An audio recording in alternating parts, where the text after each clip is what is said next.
फवाद चौधरी की science fail. Pakistan में जुल्हज का चांद नजर नहीं आया। ईद उल अजहा हफ्ता 1 अगस्त को मनाई जाएगी। मुल्क में बेशतर मकामात पर मतला अबर आलूद था। कहीं से चांद देखने की शहादत नहीं मिली। रुयत हिलाल कमेटी के इजलास के बाद चेयरमैन मुफ्ती मुनीबुर रहमान का ऐलान।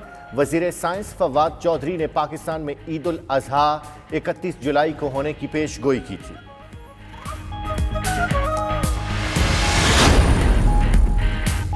साइंसी लिहाज से तो चांद नजर आ चुका। वो कहते हैं बादलों की वजह से दिखाई नहीं दिया।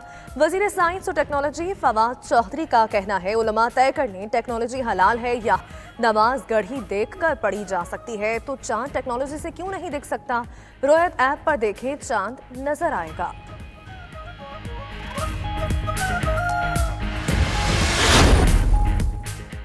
कराची में लोड शेडिंग का मामला। नेपरा तहकीकाती कमेटी की रिपोर्ट की रोशनी में के इलेक्ट्रिक इंतजामिया को शोकोस नोटिस जारी।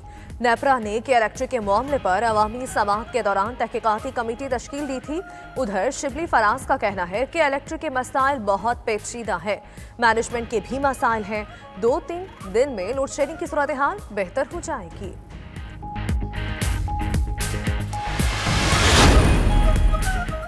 गंदम की दरामद पर रेगुलेटरी ड्यूटी खत्म। एफपीआर ने नोटिफिकेशन जारी कर दिया। रेगुलेटरी ड्यूटी कस्टम एक्ट 1969 की शिक 18 की झैली शिक 2 में तरमीम के जरिए खत्म की गई।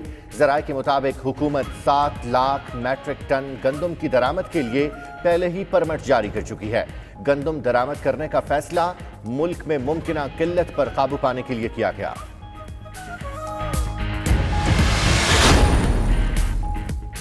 सिंध में गंदम और आटे की किल्लत नहीं, खुद साख्ता बहरान पैदा किया जा रहा है। वजीर इत्तलात नासिर शाह कहते हैं गंदम के ज़खायर मौजूद हैं। कहा जा रहा है गंदम अभी से जारी करे। क्या विफाकी हुकूमत ज़ख़ीरा अंदोज़ों को फ़ायदा पहुँचाना चाहती है। इत्तलात है गंदम अफगानिस्तान स्मगल हो रही है। बिजली के बिल में पीटीवी फीस बढ़ाने का मामला मुअख्खर। शिबली फराज कहते हैं काबीना ने मामला मजीद बहस के लिए 1 हफ्ते तक मुअख्खर किया।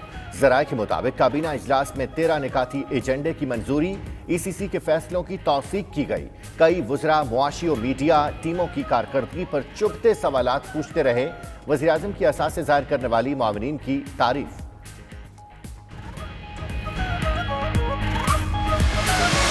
नैब को पॉलिटिकल इंजीनियरिंग का आला करार दे दिया। साद रफीक, शाहिद खाकान अब्बासी, एहसन इकबाल और ख्वाजा आसिफ की प्रेस कॉन्फ्रेंस। कहा ख्वाजा बरादरान केस में सुप्रीम कोर्ट के तारीखी फैसले के बाद नैब के रहने का जवाज खत्म हो गया। मेरिट पर फैसला देने पर अदलिया को खराज तहसीन पेश करते हैं।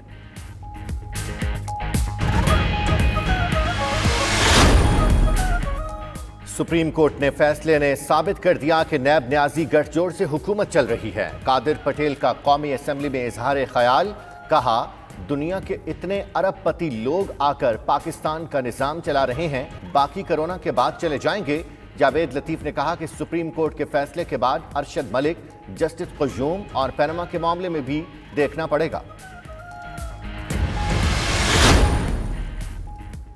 अगर बुरी प्रोसिक्यूशन की वजह से बरी हो गए तो आप फरिश्ता नहीं हो गए। शिबली फराज का नून लीग के रहनुमा को जवाब। कहा अगर इन्वेस्टिगेशन ही कमजोर हो तो अदालत को जिम्मेदार करार नहीं दिया जा सकता।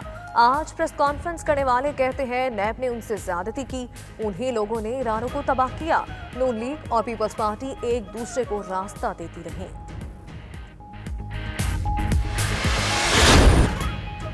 लगता है एनटीएमए को खत्म करना पड़ेगा। क्यों ना चेयरमैन एनटीएमए को तौहीन अदालत का नोटिस जारी कर दें।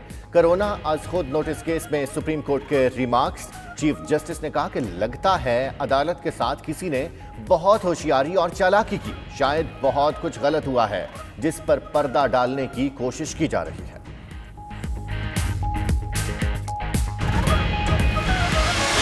Chief justice Gulzar Ahmed chairman drug regulatory authority पर बरहम। रिपोर्ट गैर तसल्ली बख्श करार दे दी। चेयरमैन ग्रैप से कहा आप अपना काम कर ही नहीं रहे। नॉन रजिस्टर्ड अद्वियात की दरामद की इजाजत कैसे दी। अदालत ने पंजाब हुकूमत को बजट में गाड़ियों के लिए मुख्तस फंड्स इस्तेमाल करने से रोक दिया। सरकारी कंपनियों के पास मौजूद गाड़ियों की तफसीलात तलब।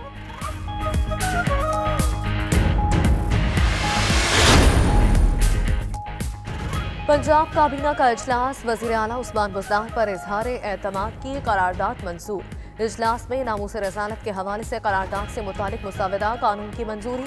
फतेह जंग और खारिया में 2 नए नेशनल पार्क्स बनाने और लाल सहानरा पार्क बहावलपुर में तौसीक की मंजूरी भी दी गई। वॉल्ड सिटी अथॉरिटी का दायराकार पूरे सूबे तक बढ़ाने की मंजूरी।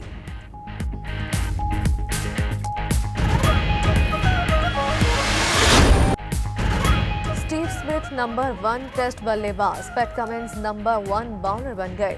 आईसीसी की नई रैंकिंग में बाबर आजम की 1 दर्जा तनस्सुली 6ठे नंबर पर चले गए। बेन स्टोक्स वेस्ट इंडीज के खिलाफ शानदार कारकर्दगी पर 3री पोजीशन पर फाइज।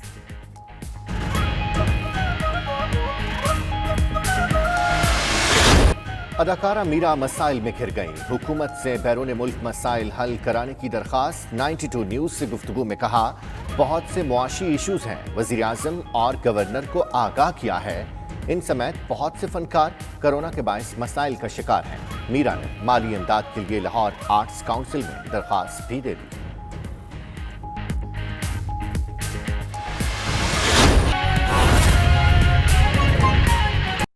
बुलेटिन में आगे बढ़ते हुए दीगर खबरें शामिल करेंगे। हैदराबाद के कैटल फार्म्स में वैसे तो भारी भरकम और नायाब नस्ल के जानवर बड़ी तादाद में मौजूद हैं, लेकिन ब्राह्मण नस्ल से ताल्लुक रखने वाले कोहिनूर की धूम मची हुई है।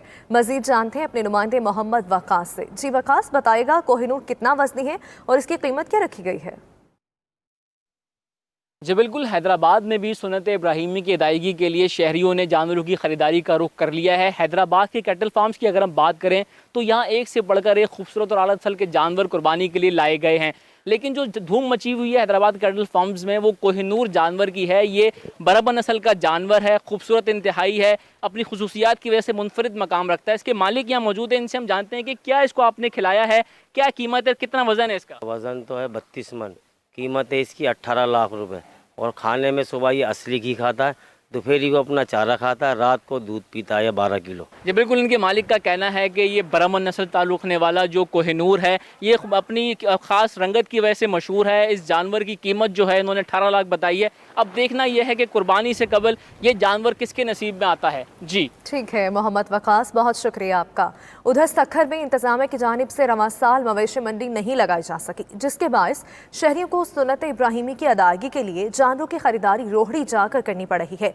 तफसीलात बता रहे हैं सज्जाद पाशा अपनी इस रिपोर्ट में। ईद कुर्बा में चंद दिन बाकी कहीं मवेशियां मंडी सज गई और कहीं सिर्फ बराए नाम ही मंडियां लगाई गई। सखर में जिला इंतजामिया की अदम दिलचस्पी के बायस मुनासिब मवेशी मंडियां कायम नहीं की जा सकी। सखर में मवेशी मंडी न लग सकी तो शहरियों ने रोडी रोड के इलाके अली वाहन का रुख कर लिया, जहाँ दीगर सूबों से भी व्यापारी अपने जानवर फरोख्त के लिए ला रहे हैं। मवेशी मंडी में कोरोना वायरस से बचाव के लिए SOPs को भी रश तले रोन दिया गया और खरीदार कोरोना वायरस से बेखौफ दिखाई दिए। लोगों को देखा है तो यहाँ पर किसी को भी मतलब SOPs पर कोई अमल नहीं है यहाँ पर, तो बाकी जो है ना इनको एहतियात करना जरूरी है। रेट इतने तेज हैं कि कहीं से भी सौदा नहीं बन पा रहा। SOPs पर जो है यहाँ पर कोई अमल दरामद नहीं है। मवेशी मंडी में कुर्बानी के जानवरों की कीमतें सुनकर खरीदारों के होश उड़ने लगे और कुर्बानी की फिक्र सताने लगी। व्यापारियों ने चारा समेत हर चीज की कीमतों में इजाफे को वजह करार दिया। महंगा, चोकर महंगी, गरीब बंदा किधर जाए। एक लॉकडाउन ने हमें तोड़ दिया। आज 4 महीने हो गए लॉकडाउन को लगे हुए, हमें कोई चीज की सहूलत नहीं मिली, ना हमें राशन मिला, ना हमें कोई चीज मिली। चारा वगैरह महंगा है, आप देख लें चारा कितना महंगा है, चोकर महंगी हो चुकी है, आटा देखें आप, कनक कितनी महंगी हो चुकी है। इस वजह से ये जानवर थोड़ा कुछ महंगा है। सिंध हुकूमत की जानिब से कोरोना वायरस के पेश नजर SOPs जारी किए गए हैं, लेकिन इन पर अमल न होने से कोरोना वायरस फैलने का भी खदशा पैदा हो गया है। कैमरा टीम के साथ सज्जाद पाशा, 92 न्यूज़ सखर। गोजरा की मवेशी मंडी में कोरोना SOPs पामाल कर दिया गया है। इस वक्त मवेशी मंडी में हमारे नुमाइंदे कामरान मलिक मौजूद हैं, उनसे मजीद जानते हैं। कामरान मलिक, बताइएगा मवेशी मंडियों में SOPs को नजरअंदाज क्यों किया जा रहा है? जी बिल्कुल, मैं इस वक्त मौजूद हूँ गोजरा की मवेशी मंडी में। सुन्नत इब्राहिमी की अदायगी के लिए यहाँ पर जो है वो ख़रीदार यहाँ पर पहुँच रहे हैं, वो व्यापारी यहाँ पर पहुँच रहे हैं ताकि वो यहाँ पर जानवरों की ख़रीदो फरोख्त का सिलसिला जारी रखें। मवेशी मंडियों के क़याम के लिए हुकूमत की जानब से SOPs जारी किए गए हैं, लेकिन यहाँ पर SOPs को फॉलो करता, अमल दरामद करता कोई भी यहाँ पर शख्स नज़र नहीं आ रहा है। ना ही SOPs को पर अमल दरामद करवाने के लिए यहाँ पर कोई मुकामी इंतज़ामिया की तरफ से कोई इंतजाम आया था। SOPs का यहाँ पर धज्जियाँ धज्जियाँ उड़ाई जा रही हैं। हुकूमत की तरफ से SOP जारी किए गए, लेकिन उन पर अमल दरामद करवाना यहाँ पर नामुमकिन नज़र आ रहा है। शहरियों का पुरजोर मुतालबा है कि मवेशी मंडी में SOPs को फॉलो करवाया जाए ताकि यहाँ पर कोरोना की सूरत हाल को कंट्रोल किया जा सके और इस बीमारी से जो है वो बचा जा सके।